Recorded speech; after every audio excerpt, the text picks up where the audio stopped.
Now, the next is Hangover 2. So I got to present this, and I'm going to bust out a beer. What? That's the only way to do it. What kind of show are you running here, Mike Rotman? This guy's drinking a beer.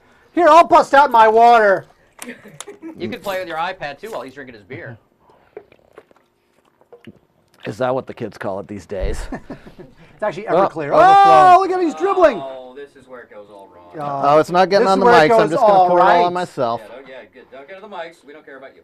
All right, so next I can be wet. I'll call Evaporate. I'm supposed to introduce this, right? You're supposed to, yes. Okay, so The Hangover 2, directed by Todd Phillips, is basically kind of the same movie as The Hangover 1, where the same guys this time go to Bangkok instead of Las Vegas, and they're stupid enough to bring Zach Galifianakis along again, and they wake up in a hotel room in Bangkok, and stuff gets dark and crazy. And maybe it's because I don't have particularly fond memories or any memories at all of the first one. I remember seeing it and thinking, well, that's it, you know? It felt like a series of vignettes. This one I liked, and people are saying it's a carbon copy of the first. I disagree. I think it's funnier.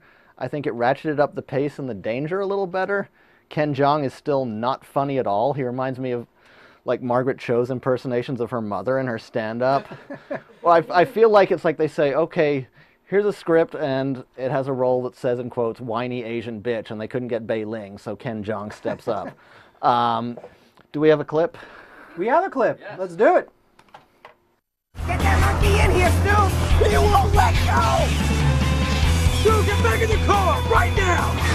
I'm trying! Slow down!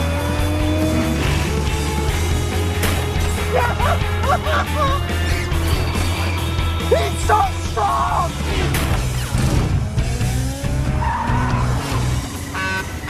Look out! Oh, tight squeeze! I got him! I got him! Slow down, Chow! Hold on! Get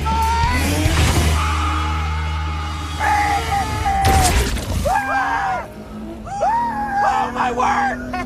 Sorry, Stu, my bad. Okay, I also want to say about these movies, I love that both of them open with Danzig songs. I think that's really cool. I've been a Danzig fan for a while. And I love that there's a no-holds-barred feel to this. I love that they're not afraid to show penises if the plot calls for it, to put it bluntly. And I do wish they'd gotten either Mel Gibson or Liam Neeson to play the tattoo artist instead of Nick Cassavetes, who gives the role nothing, where a star might have been slightly more amusing. But I really did like this. I found this funny, and you know, you can argue with me why it sucks, but I laughed, and I laughed hard, and I didn't so much at the first one. So I'm digging it. What do you think? I don't like these movies. I just don't. I didn't like The Hangover. I didn't get it. When it was over, I was like you. When it was over, I thought, all right, well, that was vulgar. Got to move. Got to go validate my parking. That was vulgar. I actually thought it would be more vulgar, Hangover 1. I was expecting like I was going, and I was like, whatever. See, I don't mind vulgar as long as I feel like it's being clever. That's the thing. And with this movie, I love Zach Galifianakis. You know, Mike and I have seen Galifianakis do a stand-up at Largo years ago, back when he was, you know, not doing big films, and we love him. Personally, I love Monkeys. Capuchin Monkeys, always funny. Oh, I thought you were the Monkeys.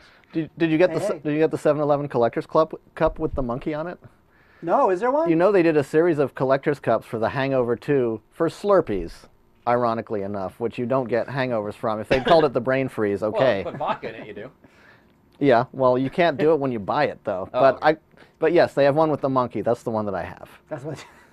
Because I don't if really. Anybody wants to know Luke's geek cred, I think it's been firmly established here in the last 25 minutes. I have to say.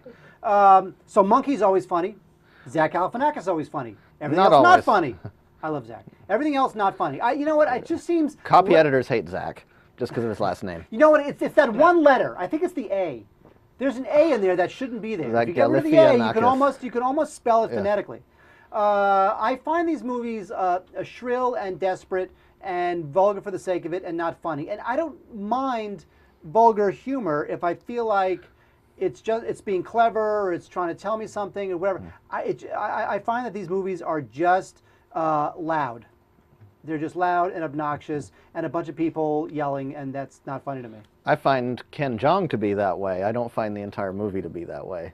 You know, Ken Jeong, I like him because here's the thing. In the original, what he brought to the original was something unique that I hadn't seen before, so I bought that. Yeah. Now, because this is such a flagrant, willful carbon copy of the first one, now that shtick feels old. So even though I thought I got a couple chuckles out of him, it's that copy of a copy of a copy sort of chuckle that is not impressive anymore. You know, so I mean, even him, I wasn't that impressed with. But you're right. I mean, if they had gotten Mel Gibson or somebody terrific in that role, again, it's one scene where Ed Helms, who's in the film, Ed Helms is getting married. Yeah. And so he's the one who has to go to have this bachelor party. So he gets the wolf pack together. They all go to Thailand. When they all wake up in the morning, Ed Helms has a tattoo on his face, kind of like the Mike Tyson tattoo. Exactly like the Mike Tyson tattoo, which is why Mike Tyson's tattoo artist tried to sue Warner Brothers. Which makes no sense at all. You don't have a leg to stand on. It's a tattoo. Yeah, gee, look, a squirrely tattoo. Sorry, you can't really sue for every squirrely tattoo. He absolutely can sue. It's copyright. Well, he can sue. He can do all he wants. He's not going to win. He will win. He'll absolutely win. It's copyright infringement. It's already over. Because he settled, and he probably made more. He's not going to win. Well, I'd like to bring a point into this. By Mike Tyson paying for that tattoo, doesn't Mike Tyson own that work of art now? Effectively, therefore, he's the one who would get copyright infringement, if anything. This is a big legal question. I was a pre-law major, and I don't really care. But okay. Constitutional law, Miami versus whatever. But yeah, so in reconstructing the evening and what went wrong, they go to a tattoo artist, and it winds up being played by the Nick Cassavetes. Yeah, who I didn't even recognize. So I was like, wait a second, I know from the way this is being shot that I'm supposed to recognize this guy, and I don't. I just know it was supposed to be Mel Gibson and then Liam Neeson, and it's not. Yeah, you know, and I'll say this too, is that I find Todd Phillips, I feel the same way about Todd Phillips as I feel about Richard Linklater sometimes. I feel like they're lazy. I feel like they're kind of lazy directors. By the way, I will say this about Hangover 2, it's very well shot.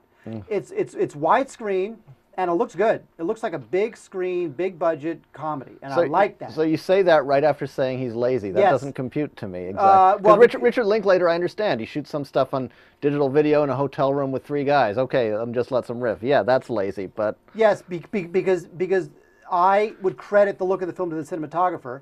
I would credit the pace and the energy and the directing of the actors to the director. Yeah.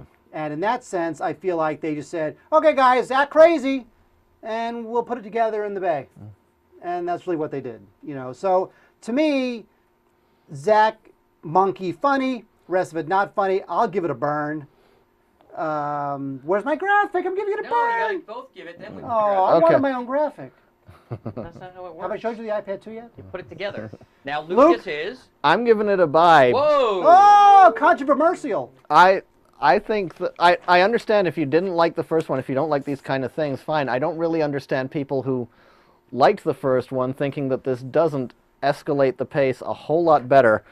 But I thought it was hilarious. There's a right-wing review Christian site called movieguide.org. Yes. They were naturally super offended, but they were as offended by an accurate depiction of a Buddhist temple as by all the penises, because it was showing paganism. And yet somehow they're not offended. And yet somehow they're not offended by Harold camping in May 21. Oh, also that's good times. Also, they said when Ed Helms said, "I have a demon in me," he was referring to demonic possession. That was offensive too. I don't give a crap what those people. I don't give a crap what they think. I don't give a crap what the people who tell you not to. You know what? Funny. It's so funny. It's sad.